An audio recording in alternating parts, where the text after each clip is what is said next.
The side of Matt I knew was the side of Matt I think you all knew. He was kind and generous and considerate, a good colleague. While working as a co-anchor on The Today Show, which is a national broadcasting company, Matt Lauer achieved a great deal of success and fame. He served in this capacity for more than 20 years. On the other hand, there was an unexpected change in everything because of his scandalous behavior. In a shocking turn of events, he was accused of engaging in inappropriate behavior with a female actor, which ultimately led to his dismissal from the show. Matt was blacklisted, which sent shockwaves through the media. As if that wasn't enough, this scandal quickly escalated, sending shockwaves through the media. What can we expect from Matt Lauer in the years to come? We invite you to join us as we investigate the specifics of this scandal and the effects it has had on his professional life. Prior to delving into the particulars of this accusation, it is essential to first talk about Matt's childhood in order to gain an understanding of the ways in which the circumstances that surrounded his formative years may have influenced certain events that have occurred more recently. Matt Lauer had a pretty awesome life for a number of years, before everything came around and turned against him.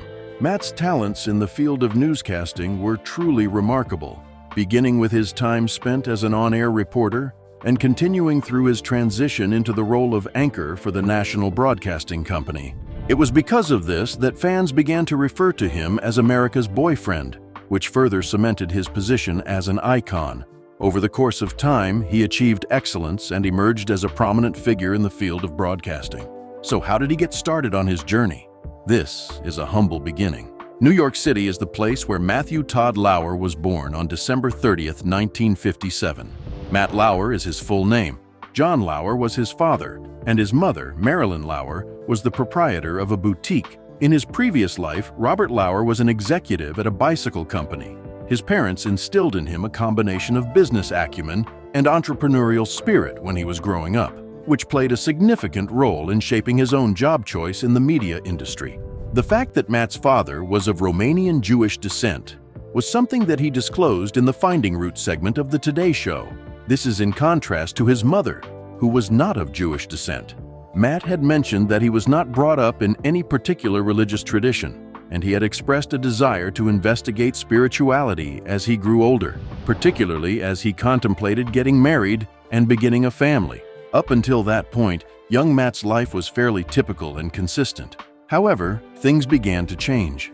Everything was different after his parents made the decision to divorce, which had a significant impact on his upbringing in a variety of ways. He learned a valuable lesson about the complexities of social relationships and the dynamics of family life as a result of this separation. He has an older sister named April Lauer Stone, who was born in 1953 and is currently married with 2 children. She is his older sister. In spite of the fact that their parents no longer live together, the siblings have made every effort to maintain a close relationship up until this point.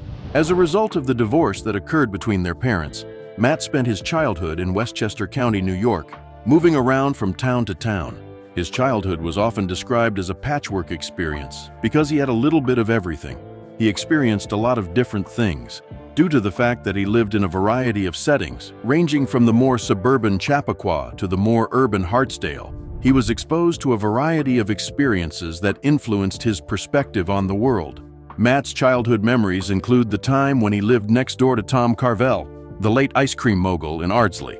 This is one of the most memorable memories of Matt's childhood. He recalled that for Halloween, he had received frozen flying saucers and that he had the opportunity to play in Carvel's truck whenever he desired. Matt and his sister were required to attend a number of different schools in the area while they were residing in Westchester County. Following his graduation from high school, he went on to enroll at Ohio University, where he attended the Scripps College of Communication in order to earn a degree in communications. The time he spent at Ohio University was extremely significant in his life because it enabled him to acquire fundamental knowledge in the fields of journalism and media. Nevertheless, in the spring of 1979, when Matt was on the verge of completing his degree, he made an unanticipated choice that would alter the course of his life. He made the decision to withdraw from college and pursue a career in television instead. His professional journey in broadcasting began when he accepted an internship at Ohio, West Virginia, and Kentucky TV, also known as WUC TV. This internship marked the beginning of his transition into the field. Through his early involvement in this industry, he was able to hone his skills and acquire insight into the world of journalism that was extremely beneficial to him. After having a prosperous career that included a number of roles on television, Matt went back to Ohio University and finished his degree in 1997, when he was 39 years old. Despite having a well-established career, he made a commitment to furthering his education, which made this accomplishment significant for him because it represented a personal milestone. Additionally, he has frequently discussed the significance of education, elaborating on how his time spent at Ohio University contributed to the formation of his understanding of media and communication, which has proven to be invaluable throughout his professional life. What was the beginning of Matt's career as a news anchor? He already had a degree and a little bit of experience from his internship days at Ohio, West Virginia, and Kentucky TV, WOUC TV. How did he get started in the field? To what extent did he succeed in achieving his goal of becoming a news anchor? The beginning of one's career. During his time as an intern, Matt was able to make his transition into the world of journalism simpler and more accessible. Following his time spent working as an intern at Ohio, West Virginia, and Kentucky TV, WOUC TV in Huntington, West Virginia, and Kentucky TV, WOUCA TV in Huntington, West Virginia, he moved on to the position of a producer and then became an on-air reporter for the station's 6 p.m. newscast, When It Is 11 O'Clock, broadcast of the news. The preparation he received from these experiences prepared him for a future career in the same field. Soon after, he was offered positions at various local stations, one of which was WNEW-TV. He traveled back and forth along the East Coast, where he hosted a variety of talk and information programs on a daily basis. Additionally, he was given the opportunity to co-host Public Management magazine in a number of cities, including Richmond. In 1986, when Radio New York Worldwide, WNYW, decided to cancel the New York edition of Public Management magazine, Matt and his co-host Jill Rappaport collaborated on a new show that was broadcast on the station. This show was called Made in New York. Following this, he was given his first opportunity to be seen on national television when he joined Robin Leach in co-hosting the American Broadcasting Company's daytime series Fame, Fortune, and Romance. This series was a spin-off of the syndicated lifestyle of the wealthy and famous. However, the series did not last long enough to gain widespread attention. It was in September of 1989 when Matt returned to New York City, this time to work at WAR, where he was the host of 9 Broadcast Plaza, a live program that lasted for 3 hours. Because of this, he was able to build his career and achieve fame. Within the subsequent few years, he hosted a number of shows and made appearances in a number of films. He was hired by the Kushner Lock Company in 1990 to host a pilot show called Day in Court. The show was produced by veteran David Sams, who was also instrumental in the launch of the Oprah Winfrey Show into national syndication.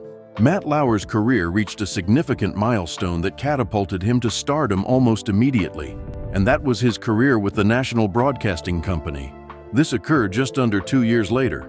When Matt joined the National Broadcasting Company in 1992, he took his career to the next level by becoming a co-anchor of the early weekday news show Today in New York, which was broadcast on Radio Broadcasting Company, the flagship station of the network. Because of his expertise in journalism and news reporting, he became a household name in the United States of America very quickly. It was 1 year after he had his big break that he was offered the position of co-anchor on Live at 5 alongside Sue Simmons. He eventually accepted the position permanently and gave up the morning shift at Live at 5 the following year. In 1994, he continued to work on Live at 5 until 1996. The National Broadcasting Company quickly made a number of opportunities available to Matt as a result of his charismatic and on-screen presence. Beginning in 1992 and continuing through 1993, he served as a substitute for Margaret Larson on The Today Show as a newsreader. It was because of this that he was able to become a full-time news anchor on The Today Show in January of 1994, while simultaneously continuing to co-anchor Today in New York and Live at 5. Matt succeeded Bryant Gumbel as the co-anchor of The Today Show in 1997. Gumbel had been the host of the show previously. Additionally, he collaborated with well-known co-hosts such as Katie Couric, Meredith Vieira, and Ann Curry, which contributed to the show's ability to continue to be a ratings powerhouse for more than 20 years. From 1998 until 2011, Matt embarked on a journey that spanned the entire world and lasted for 5 days. The journey was called Where in the World Isn't Matt Lauer? What happened on the Today Show, which was named after the game show Where in the World is Carmen Sandiego, which was played on the PlayStation 3. For this segment, Matt traveled to a number of different locations all over the world. He broadcast from a variety of locations such as Bhutan, Easter Island, the Panama Canal, Iran, Hong Kong, Croatia, and the Great Wall of China, among others. He covered major events such as the Olympics and presidential campaigns, which further solidified his position as a leading figure in the field of broadcasting news. Matt conducted interviews on a few occasions, and on those occasions, the interviews turned into awkward exchanges. He argued with Tom Cruise about psychiatry and postpartum depression during an interview that took place in June of 2005. Cruise referred to him as glib during the course of the conversation. According to Cruise, he expressed regret for the exchange in December of 2008. In 2007, Matt was given the opportunity to conduct interviews with Prince William and Prince Harry on the occasion of the 10th anniversary of the passing of their mother, Diana, Princess of Wales. Additionally, he was given the opportunity to co-host the live coverage of the Macy's Thanksgiving Day Parade that was broadcast by a national broadcasting company. Over the course of the year 2006, he appeared as himself on a live episode of the television show Will and Grace. Both he and his daughter Romy were the hosts of the Sesame Street show during the month of November in the same year. After that, he became the host of The Greatest American on Discovery Channel, a competition that asked viewers to vote via the internet and telephone in order to determine the winner. As part of the commencement ceremonies for undergraduate students at Harvard University in 2009, he delivered a speech on the class day. The scope of Matt's career included roles in films. In the movie Land of the Lost, which was released in 2009, he played himself. Another role was offered to him in the film The Beaver, which was released in 2011, and he provided the voice of reporter Hark Hansen in the animated sequel to Curious George, titled Follow That Monkey. There were a number of other films in which he appeared up until the year 2017. Over the course of multiple Olympic Games, Matt has served as a co-host for the opening ceremonies, carrying on the tradition that Katie Couric, his former co-host, had begun following the Summer Olympics in the year 2000. His duties included serving as a co-host for the opening ceremonies of the Summer Olympics in 2008, the Winter Olympics in 2010, the Summer Olympics in 2012, the Winter Olympics in 2014, and the Summer Olympics in 2016. His remarks, which he delivered alongside his co-hosts Meredith Vieira and Bob Costas during the opening ceremonies in 2012, were met with a significant amount of criticism, with some describing them as being ignorant and unimportant. In an announcement made on April 5, 2012, he stated that he had secured Forbes a new contract with the national broadcasting company News. The contract is expected to last until 2018 and is estimated to be worth $25 million annually. Several reports suggested that Matt was involved in the departure of co-anchor Ann Curry from the Today Show. This departure, which was referred to as Operation Bambi and was orchestrated by executive producer Jim Bell, was mentioned in the reports. For the duration of the 2014 Winter Olympics, Matt filled in for primetime host Bob Costas from February 11th to February 14th. Costas was unable to work due to a severe eye infection, which caused him to miss the entire event. A conversation between him and the actor Charlie Sheen took place in November of 2015, and it was during this conversation that Sheen revealed that he was HIV positive. In the year 2016, Matt was presented with a once-in-a-lifetime opportunity to conduct a separate 30-minute interview with Democratic presidential candidate Hillary Clinton and Republican presidential candidate Donald Trump, both of whom were subjected to criticism. In addition to interrogating Clinton about her email server, he had rushed into audience-led topics such as domestic terror attacks and veteran affairs, which resulted in criticism. Critics assert that there was not sufficient time to cover the specifics of those topics, which resulted in Clinton coming up with responses that were not particularly impressive. In addition, many people were of the opinion that Matt did not challenge Trump on the alleged inaccuracies that he made, particularly his assertion that he was completely opposed to the war in Iraq. which was referred to as a lie by other sources. After some time had passed, the cable news network CNN reported that the reason for the negative reviews was due to the limited amount of time that was allotted for the interviews. In spite of complaints from the general public, Matt was able to conduct interviews with a greater number of notable individuals. In addition, he commemorated his 20th anniversary on The Today Show by showcasing some of the most memorable moments he has shared on the program in January of 2017. A shocking and unanticipated turn of events occurred in Matt's life at a time when his career was heading in the right direction and new opportunities were opening up for him. He became embroiled in a number of scandals, which ultimately resulted in him losing everything. What exactly took place with Matt Lauer? And what does this imply for his professional future? Allegations of ill will. After spending more than 20 years working as a co-anchor for the national broadcasting company, Matt appeared to be untouchable and would have most likely begun his own show. However, this abruptly changed after a series of controversies surrounded him, which resulted in him losing the one job that had propelled him to fame.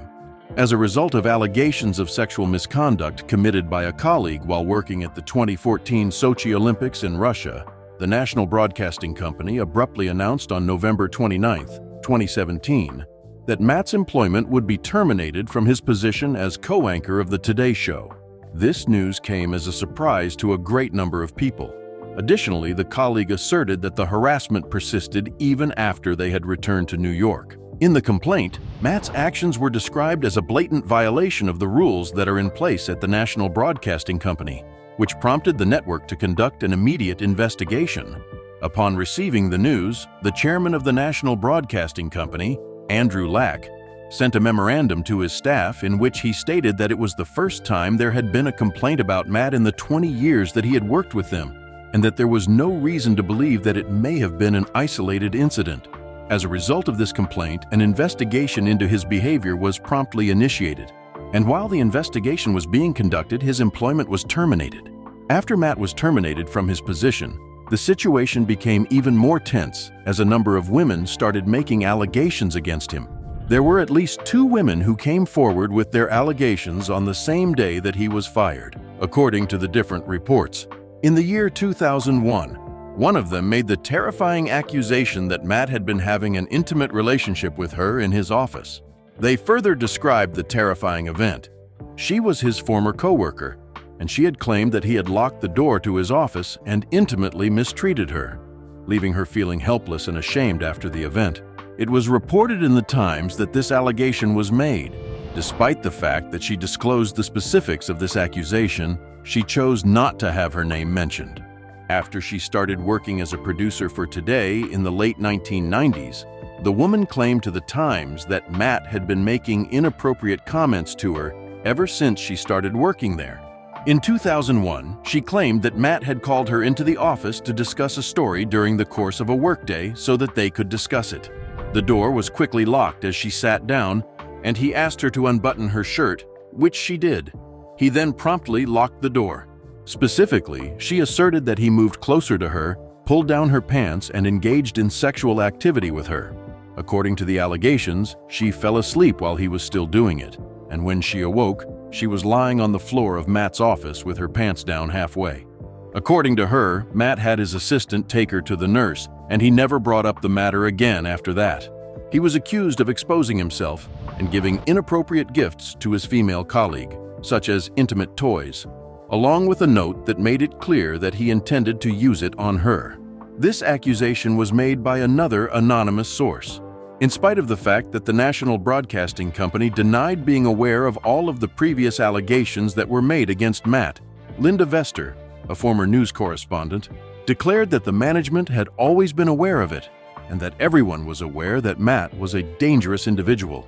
This allegation was confirmed in Ronan Farrow's book, Catch and Kill Lies, Spies, and a Conspiracy to Protect Predators, which was published in 2019.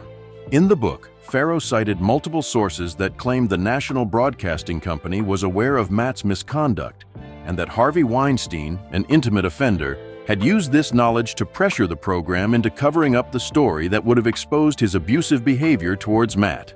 The publication Variety reported that Matt has been accused of at least 10 different things by his current and former co-workers. In spite of the efforts made by the National Broadcasting Company to address this matter, the situation only became more serious as a result of additional allegations breaking out to the general public and setting the entire media industry ablaze. Farrow's book disclosed the identity of one of Matt's victims, as well as the heinous acts that he committed against her while she was staying at his hotel. The allegations that Brooke Nevels has made against Matt are, I assure you, completely unexpected. The details of this tragic encounter are completely unexpected. Although a number of women had come forward to accuse the former reporter of engaging in inappropriate behavior with them in a personal setting, the accusation that Brooke Nevels had made appeared to be the most devastating of all of them. Nevels is a producer who has been nominated for an Emmy, and she, like Matt, has previous experience working for the National Broadcasting Company.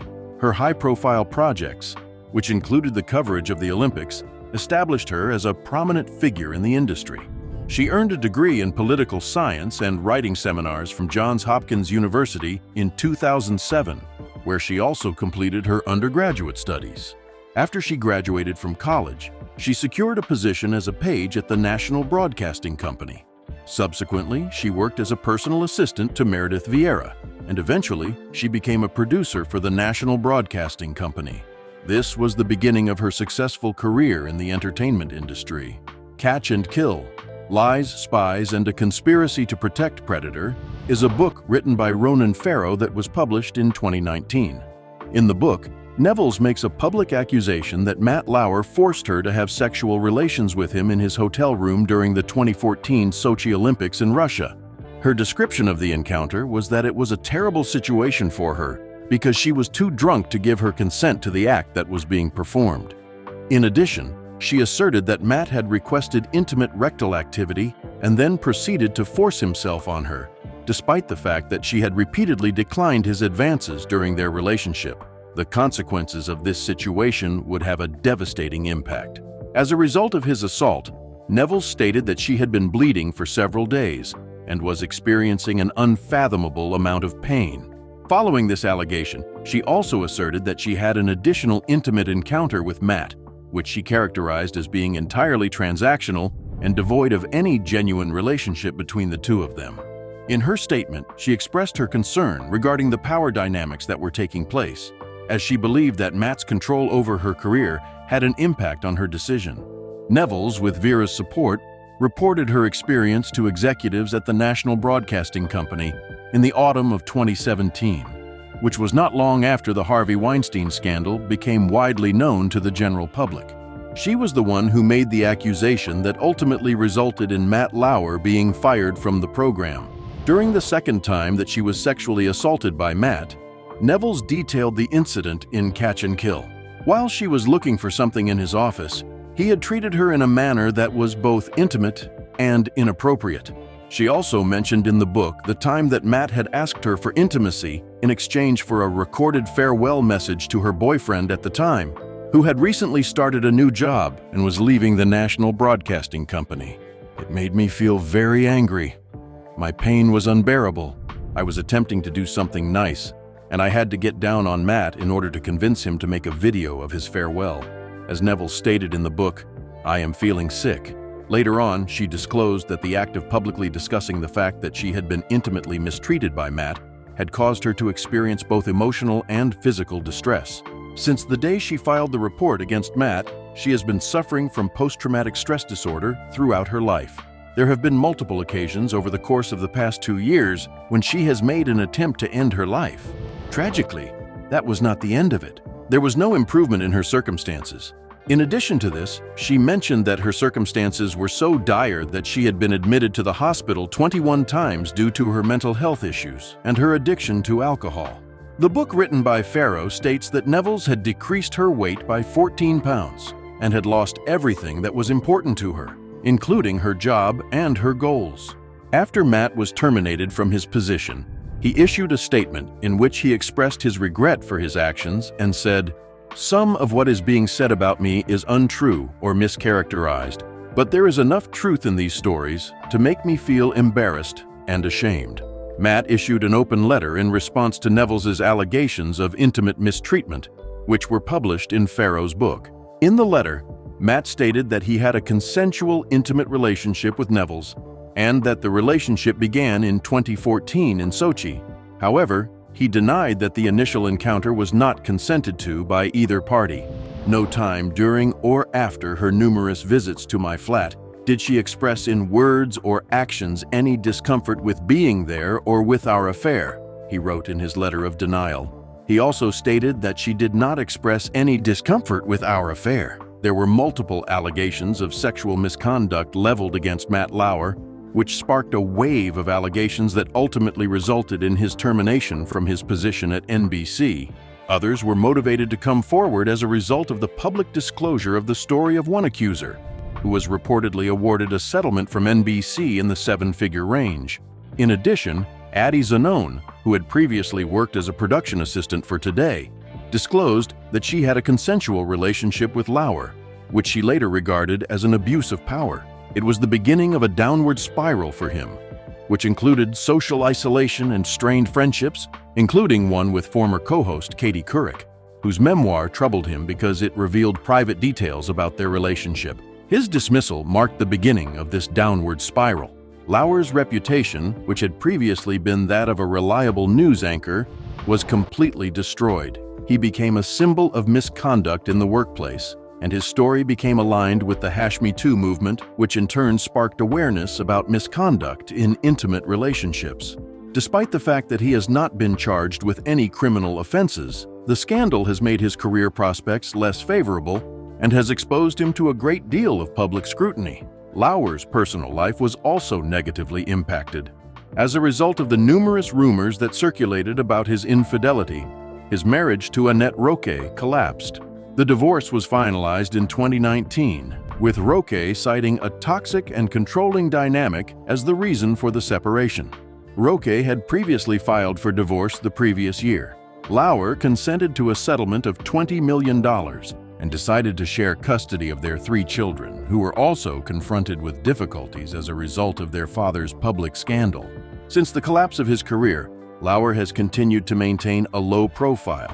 At the same time that he continues to manage a horse farm with Roque, he has sold his home in the Hamptons and is spending more time in New Zealand. A private relationship exists between him and the public relations executive Shaiman Abbas, with whom he is currently dating.